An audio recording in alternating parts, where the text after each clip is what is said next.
क्या सच में बागेश्वर धाम के पास दिव्य शक्तियां हैं या फिर इनका असली चेहरा कुछ और ही है? पुलिस ने सारी बातें जनता के सामने लाकर खड़ी कर दी हैं।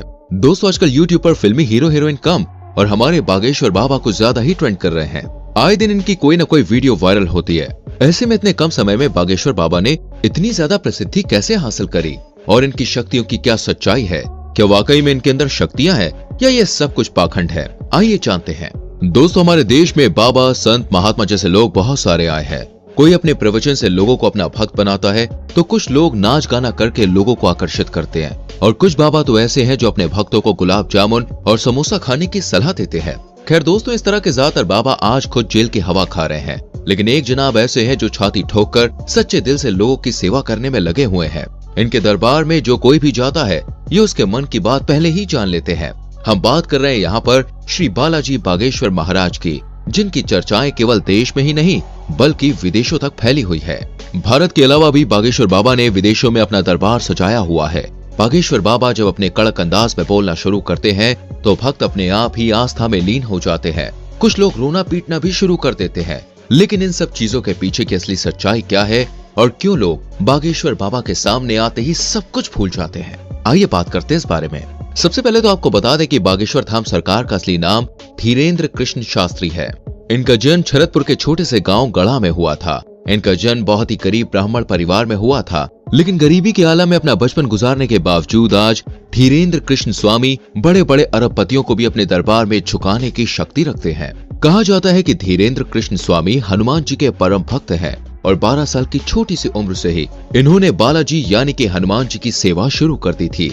इनका पूरा ध्यान भगवान की सेवा में ही लगा रहता था और सालों तक इसी तरह तपस्या करने के बाद धीरेन्द्र कृष्ण स्वामी को कुछ ऐसी शक्तियां प्राप्त हुई जिनकी मदद से आज ये सामने मौजूद व्यक्ति के बिना बताए ही उनकी परेशानियां समझ जाते हैं और उसे पर्चे में लिख देते हैं। धीरेन्द्र कृष्ण स्वामी हनुमान जी के परम भक्त हैं और 12 साल की छोटी सी उम्र से ही इन्होंने बालाजी यानी कि हनुमान जी की सेवा शुरू कर दी थी।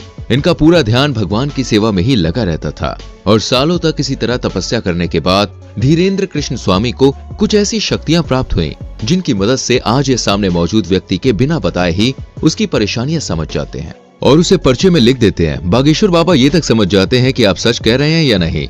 इनके द्वारा लिखा गया एक एक शब्द 100% सत्य होता है, जिसका सबसे बड़ा प्रमाण यह है कि आज तक कोई भी इन्हें झूठा साबित नहीं कर पाया है। असल में होता यह है कि जिस किसी भी शख्स की अर्जी को बालाजी सरकार स्वीकार कर लेते हैं, उस व्यक्ति को या फिर उसके परिवार के किसी भी व्यक्ति को लगातार 2 दिन सपने में बंदर नजर आते हैं। और ये कोई मनगढ़ंत बात नहीं है दोस्तों।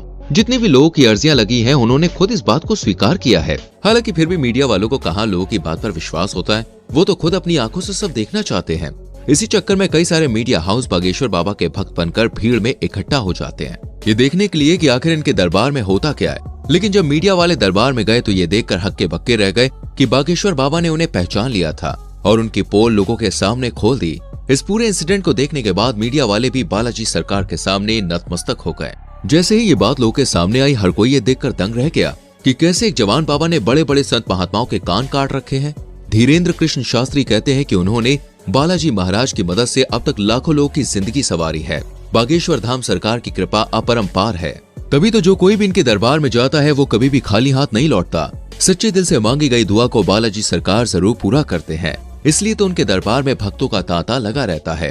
हर कोई बस एक ही मनोकामना करता है कि कैसे भी करके मेरी अर्जी लग जाए और बागेश्वर सरकार उसे खुद अपने पास बुलाए। कई महिलाएं तो इनके खूबसूरत चेहरे को देखकर मोहित हो उठती हैं।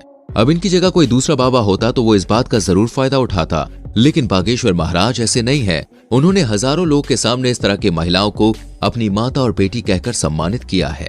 वैसे तो ये अपने गांव में दरबार लगाते ही हैं, लेकिन दोस्तों उसके अलावा ये दूसरे जिलों और अन्य राज्यों में भी अपना दरबार सजाते हैं।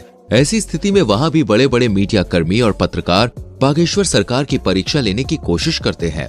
ये नौजवान युवक माथे पर तिलक लगाकर आखिर लोगों को फंसा रहा है क्या, या फिर वाकई में इसके अंदर कोई दिव्य शक्तियां हैं भी, जिसकी वजह से दोस्तों एक बार तो बागेश्वर महाराज जी की तरफ से पत्रकारों को चैलेंज दिया गया, जिसमें पत्रकारों को हार का सामना करना पड़ा, क्योंकि अपने दरबार में आने वाले हर एक शख्स के मन में क्या चल रहा है उसका ज्ञान बागेश्वर सरकार को बखूबी रहता है। वैसे बहुत ही कम लोगों को धीरेन्द्र कृष्ण शास्त्री की बैक स्टोरी पता है। असल में इनके दादाजी भी बालाजी के बहुत बड़े भक्त थे और वो भी अपना दरबार सजाकर लोगों के कष्टों को दूर करते थे।